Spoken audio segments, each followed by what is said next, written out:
பத்திரிகையில் வருகின்ற கிசுகிசுகள் வதந்திகள் எல்லாம் படிச்சுட்டு வந்து இது நடக்க போதோ, இப்போ நம்ம ஒரு கோல் போட்டு வச்சுருவோம்,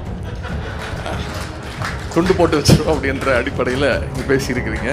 முதலமைச்சருக்கு துணையாக நான் வர வேண்டும் என்ற தீர்மானம் தான் நிறைவேற்றப்பட்டது.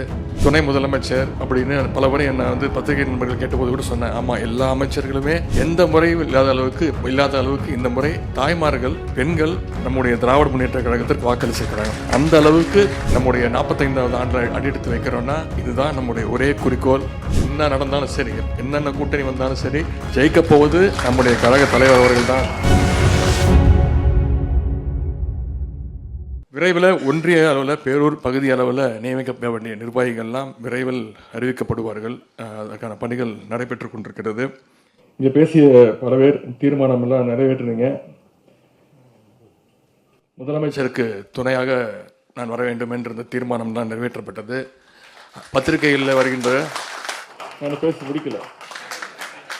பத்திரிகையில் வருகின்ற கிசுகிசுகள் வதந்திகள் எல்லாம் படிச்சுட்டு வந்து இது நடக்க போதோ, அப்போ நம்ம ஒரு கோல் போட்டு வச்சுருவோம், துண்டு போட்டு வச்சுருவோம் அப்படின்ற அடிப்படையில் இங்கே பேசியிருக்கிறீங்க.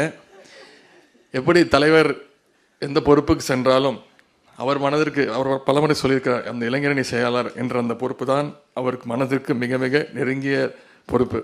அதே போல் துணை முதலமைச்சர் அப்படின்னு பல முறை என்னை வந்து பத்திரிகை நண்பர்கள் கேட்டபோது கூட சொன்னேன், ஆமாம், எல்லா அமைச்சர்களுமே எங்களுடைய முதலமைச்சருக்கு துணையாகத்தான் இருப்போம். இங்கே வந்திருக்கக்கூடிய அத்தனை அமைப்பாளர்களுமே நம்முடைய முதலமைச்சருக்கு துணையாகத்தான் இருப்போம். எவ்வளவு பெரிய பொறுப்பு வந்தாலும் என்னுடைய மனதிற்கு மிக மிக நெருங்கிய பொறுப்புனா அது கண்டிப்பாக இந்த இளைஞரணி, திராவிட முன்னேற்ற கழகத்துடைய இளைஞரணி செயலாளர் என்ற அந்த பொறுப்பு தான். எனவே எந்த பொறுப்பு வந்தாலும் இளைஞரணியை மறந்து விட மாட்டேன். நம்ம இருக்க வேண்டிய பணிகள் ஏராளம். எப்படி தொடர்ந்து நாடாளுமன்ற தேர்தலில் வெற்றிக்காக உழைத்தோமோ, எப்படி விக்கிரவாண்டி சட்டமன்ற இடைத்தேர்தல் வெற்றிக்காக உழைத்தோமோ, அதே போல் வருகின்ற மிக மிக முக்கியமான தேர்தல் 2026 தேர்தல்.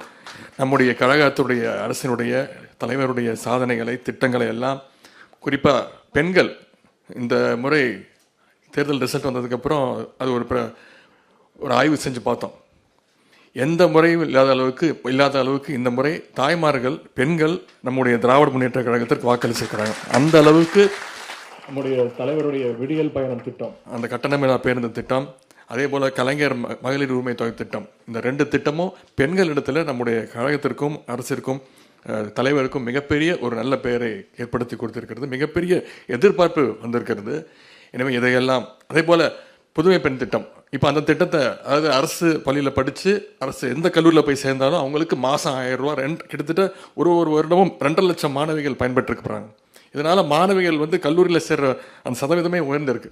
இப்போ தலைவர் வந்து அந்த திட்டத்தை ஆண்கள் மாணவர்களுக்கும் விரிவுபடுத்தியிருக்கிறாங்க. இந்த ஆகஸ்ட் மாதத்துலேருந்து விரிவுபடுத்துகிறாங்க. தமிழ் புதல்வன் திட்டம் அப்படின்னு. இதையெல்லாம் நம்முடைய இளைஞரணி தம்பிமார்கள், நம்முடைய கழக அரசினுடைய திட்டங்கள், சாதனைகள்லாம் உள்வாங்கி நீங்கள் அதை மக்கள்கிட்ட எடுத்து கொண்டு போய் சேர்த்து 2026 என்ன நடந்தாலும் சரி, என்னென்ன கூட்டணி வந்தாலும் சரி, ஜெயிக்க போவது நம்முடைய கழக தலைவர் அவர்கள் தான். மீண்டும் தமிழ்நாட்டை ஆளப்போவது நம்முடைய கழக தலைவர் அவர்கள் தான், திரு முத்துவேல் கருணாநிதி ஸ்டாலின் தான். அது மட்டுமே இளைஞரணி தம்பிமார்கள் நம்முடைய இலக்காக இருக்க வேண்டும் என்பதை கூறிக்கொண்டு 45வது ஆண்டு நம்முடைய 45வது ஆண்டில் அடியெடுத்து வைக்கிறோம்னா இதுதான் நம்முடைய ஒரே குறிக்கோள். 2026 திமுக கூட்டணி தான் ஜெயிக்க போகுது. முதலமைச்சராக நம்முடைய தலைவர் தான் உட்கார போகிறார். இதை தவிர நமக்கு வேற எந்த நோக்கமும் இருக்கக்கூடாது என்பதை கூறிக்கொண்டு, இதுபோன்ற செய்திகளை மேலும் தெரிந்து கொள்ள எங்களது யூடியூப், ஃபேஸ்புக் மற்றும் ட்விட்டர் ஆப்களை சப்ஸ்கிரைப் செய்யவும்.